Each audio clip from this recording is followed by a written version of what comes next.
ana kodhok. Wah, aku gila banget yen weruh kodhok. Wah, aja gila. Yen ning kene isih ana kodhok, kuwi tegese lingkungane dhewe isih subur. Aja gila. Kodhok kuwi makhluke Gusti sing kudu ditresnani. Paham? Hao hao.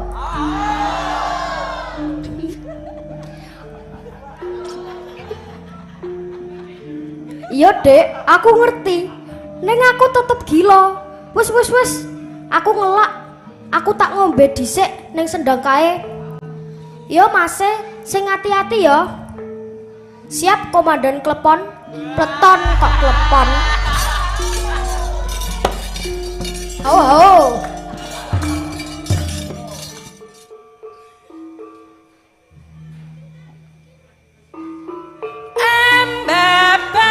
Jejering asih prana angulaing rasa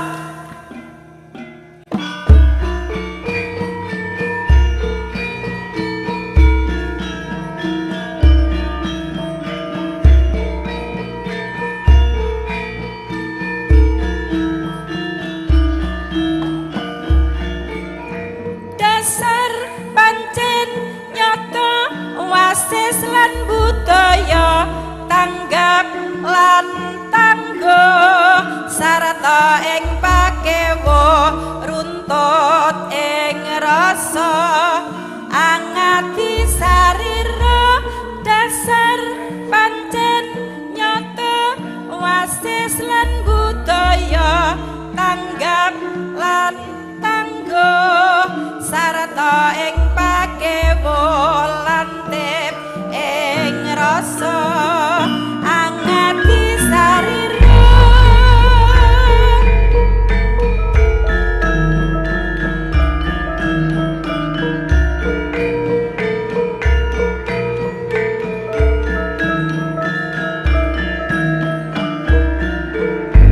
dasar pancen nyata wasis lan budaya tanggap lan tangguh sarta ing pakewa lantip ing rasa angati sarira dasar pancen nyata wasis lan budaya tanggap lan tangguh sarta ing pakewa lantip ing rasa angati sarira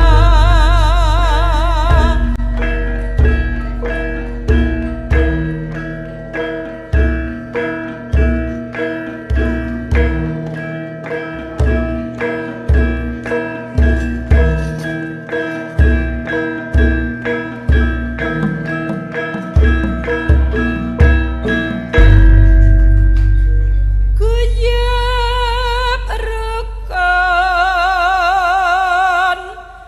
gotong royong lan bersatu ing kampung sawahan ayam tentrem lan basuki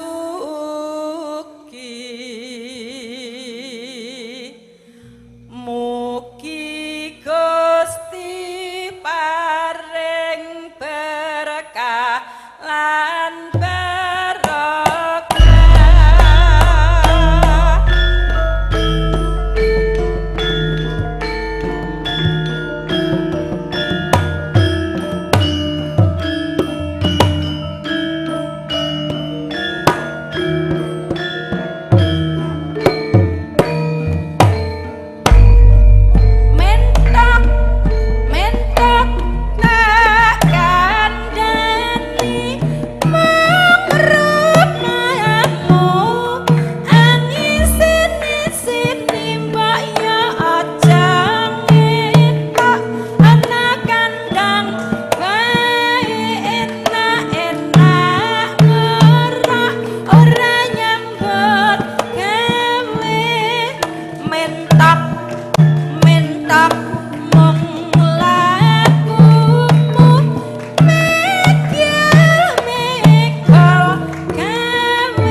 wis bisa nyambut gawe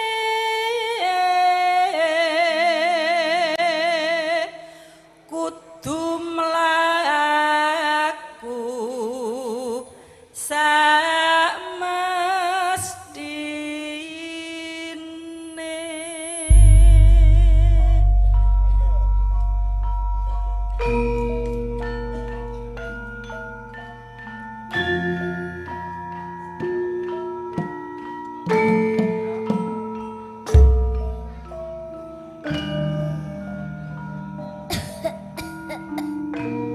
Ayo Le, iki wis bengi. Kagendang bobo. Sesuk kudu sekolah lho. Lho, Mbah, sampai nopo lali? Aku iso bobok yen kok dongengi. Ndang Mbah, sampai dongeng sing apik. Walah lele, putuku alip. Zamane wis modern kaya ngene. Kok kowe isih nyuwun didongengi? Ning ya ora apa-apa. Timbangane kowe dolanan HP. Lek ngegame ra kenek ditakoni. Ya wis, tak dongengi. Mengko rampung aku dongeng sing apik contonan lan sing elek sing kirana ya Le. Iya Mbah Wirya. Dongenge judule apa Mbah? Kancil nyolong timun. Aja. Kuwi contoh sing ora apik. Bocah cilik kuwi yen kulino didongengi bab kewan sing seneng nyolong. So yen gede ya senengane colong jupuk. Dongengku iki judule Kancil yang Baik Hati. Wah, mesti seru iki Mbah. Piye kuwi ceritane Mbah? Nuju sawijining dina ning tengah alas sing asri. Hawane adem, angine seger, tandurane ijo royo-royo, dasare ana sendang sing banyune bening.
Halo,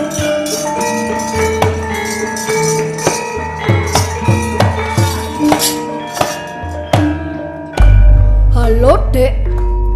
Ana apa, Mase? Infone, Mase. Aku seneng banget urip ning alas iki. Papane endah, tandurane akeh, woh-wohane enak-enak. Tur yen ngelak wis ana sendang sing banyune resik lan seger. Apa maneh aku duwe kanca kaya kowe, Dek Kancil, sing atine pinter, jujur lan seneng nulungi karo kancane. Mulane Mas Kidang, aku karo kowe wajib bersyukur karo pangeran.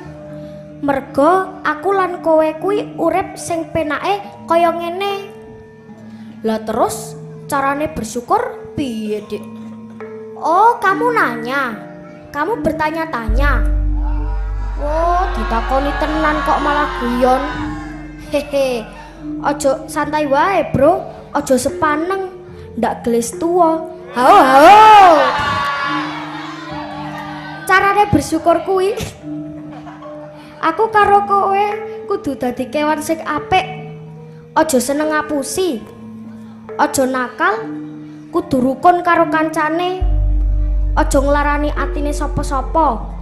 Lan aja nganti lali kudu melu njaga alam lestarine alam sak isine. Aja dirusak. Merga yen alame rusak bakale dadi bencana banjir, longsor, hawane dadi panas sing akhirnya ngrugekne kabeh para makhluk. Paham? Oke, Dek. Aku paham. Kung. Kung. Kung. Kung. We. Wah. Ih, wah ana kodhok. Wah, aku gila banget yen weruh kodhok. Wah, aja gila. Yen ning kene isih ana kodhok, kuwi tegese lingkungane dhewe isih subur. Aja gila. Kodhok kuwi makhluke Gusti sing kudu ditresnani. Paham? Hao.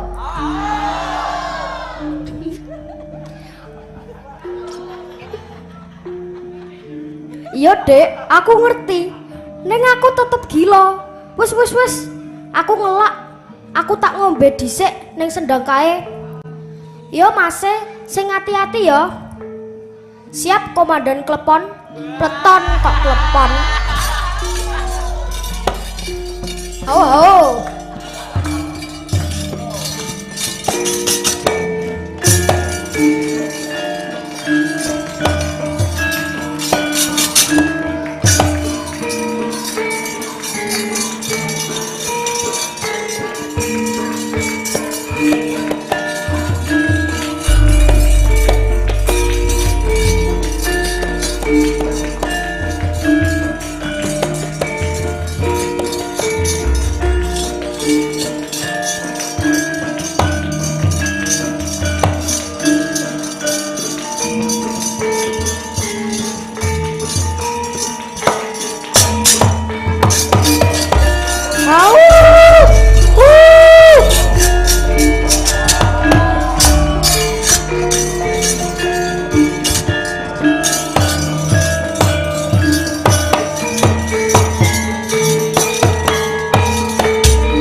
Sato galak seru ambaung angadang lanan likung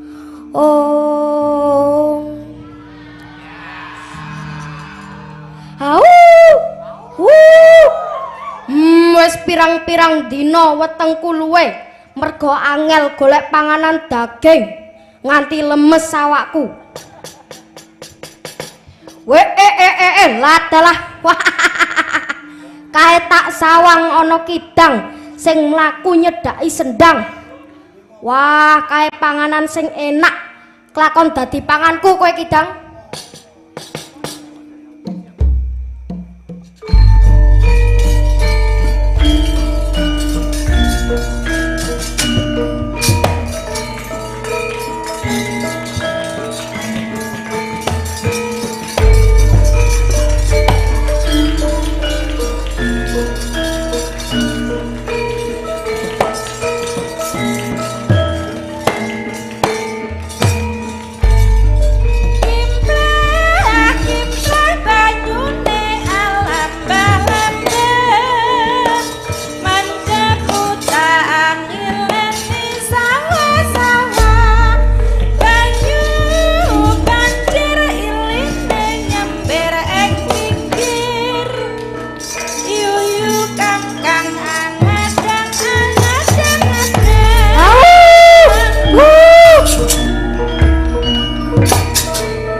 dalah. Aku iki rajaning alas sing diwedeni karo kabeh kewan. Pangananku daging. Yen nganti ana kewan liya wani mangan daging, padha karo nantang aku. Hei, Srenggala. Kowe mangan daging kidang sing dadi hakku. Wah, saurunge kowe mangan, kowe sing tak pangan luwih dhisik. Wow.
Dipangan karo macan.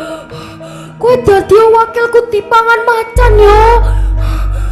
Mesakno aku. Anak-anakku isih cilik-cilik. Yen aku mati, sing ngopeni anakku sapa? Aku njaluk tulung ya, Kancil.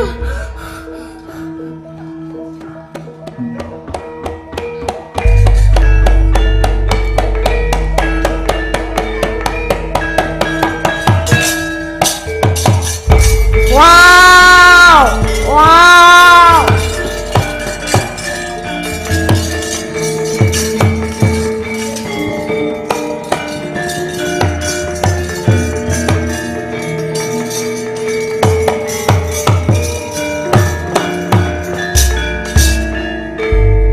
Hei, Kancil. Kowe ngopo nyegat lakuku? Kowe minggiro. Srenggala kae tak pangane. Hei, macan, tulung mesakno Srenggala kae. Dheweke anake isih cilik-cilik. Mula aja kok pangan. Duwe rasa welas karo Srenggala kae. Wetengku luwe.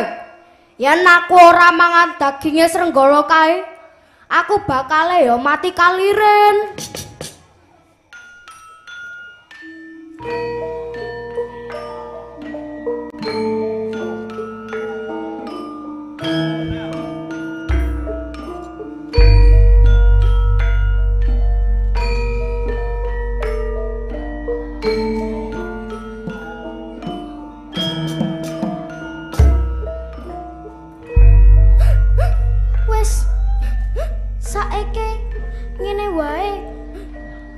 Yen pancen wetengmu luwe, aku wae panganan.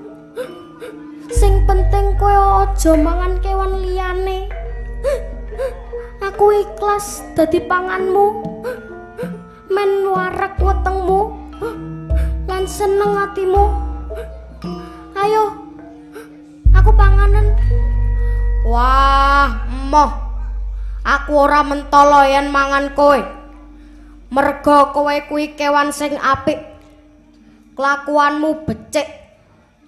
Aku ora tegel mangan kowe. Oh, macan. Yen kowe isih duwe rasa mesake karo kewan liya, tegese kowe kuwi jane ya kewan sing apik. Kowe kuwi rajane alas. Kudune kekuatanmu, landhepe siungmu lan kukumu ora kok nggo nyiksa kancamu. Neng nggonen ngayomi kewan-kewan sing ringkih. Elinga, aku lan kowe kuwi makhluke Gusti sing duwe tanggung jawab nyebar rasa tresna lan asih kanthi njaga rahayuning kabeh makhluk klebu alam saisine sing nyatane endah lan dadi berkah. Para kanca apari suka tetembangan angli porandria datan supe angolah rasa ingkang lumantara swara prakanca samyaka suka tetembangan angli porandria datan supe angolah rasa ingkang lumantara swara.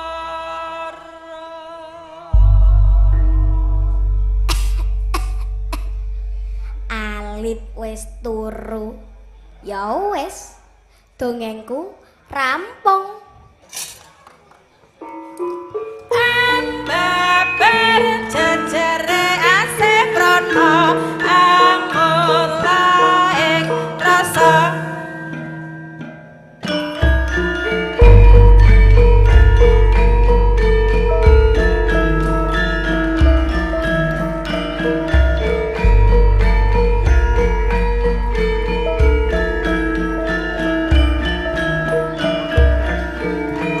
Dasar pancen nyata wasis lan budaya tanggap lan tangguh sarta ing pakewo lantip ing rasa hangati sarira.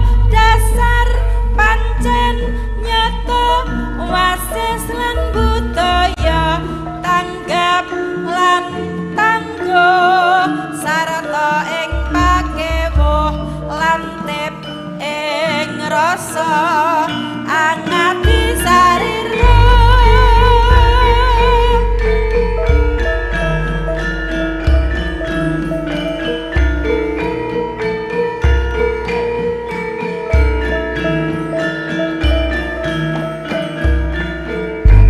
Dasar pancen nyata wasis lan budaya tanggap lan tangguh sarta ing pakewo lantip ing rasa angati sarira.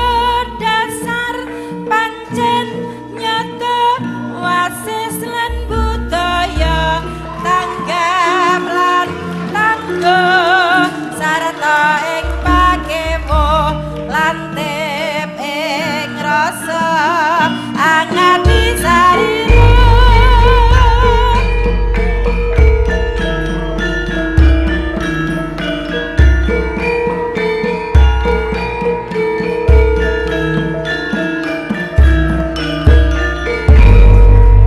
Tepuk tangan yang meriah untuk Wiromo Asih Prono.